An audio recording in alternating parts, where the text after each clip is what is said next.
At ngayong gabi pala guys, magluluto pala kami ni Kirby ng crispy tumbong. Pero bago ang lahat, dyan linisan muna natin tong tumbong na nabili natin kanina. Bali guys, testingin nyo itong panlinis yung Joy. Napakabisa na ito panlinis ang crispy tumbong. Talagang tanggal talaga lahat ng amoy. Basta ayusin nyo lang yung pagbanlaw nyo. Baka mamaya hindi nyo inayos yung pagbanlaw nyo. Dilasan Joy ito.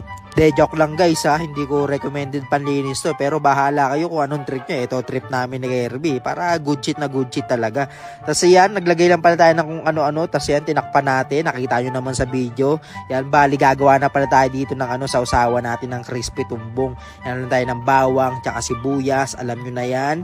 De, joke lang, di nyo pa alam yan. Tapos ito, sili, yan, siling labuyo, ito yung legit na labuyo talaga. Tapos syempre, dadagdagin natin ng siling ganyan, bahala kayo kung gaano kalakas yung anghang na trip nyo. Basta ito trip naming anghang. Tas suka, tas poli na paminta. Syempre, lalagyan natin ng otabs yan. De, joke lang, asin yan ha. Tas halu-haluin lang natin. Yan, mukhang goods na yan. Pwede na nating ulamin yan kahit wala pang tumbong. Tas yan, yung okay na. Yan, after 20 minutes, yan, goods na yan guys. Papasingawin lang natin. Tas buksan na natin yan para mahango na natin tong mga tumbong na pinakuluan natin. Talagang napaabisa nito guys, panlinis ng Joy talaga. Talagang amoy, tanggal yung amoy eh. Pero bahala kayo ha, basta ito lang ginamit namin panlinis para wala na kung ano-ano pang ano. Pero bahala kayo, trip nyo yan, kanya-kanyang trip lang yan. Na marami na naman mababas dyan. Siyempre, hindi nga naman talaga natural na panlinis yung Joy eh, diba? Kaya bahala kayo kung anong trip nyo. Yung iba nga kumakain pa ng eat eh.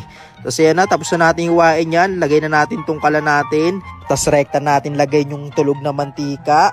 Yan, papaluopan na natin ng tumbong yan guys. Tignan nyo naman yan. Tumatalsik-talsik pa. Pero okay lang yan. Nahalu-haluin lang natin yan guys hanggang sa maging ganito itsura nya no.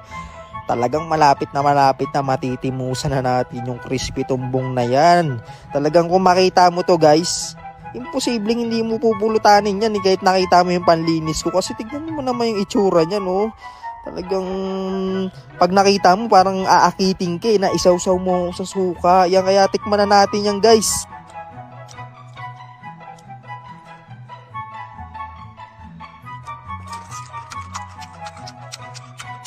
Guys, nandito na lang. Salamat.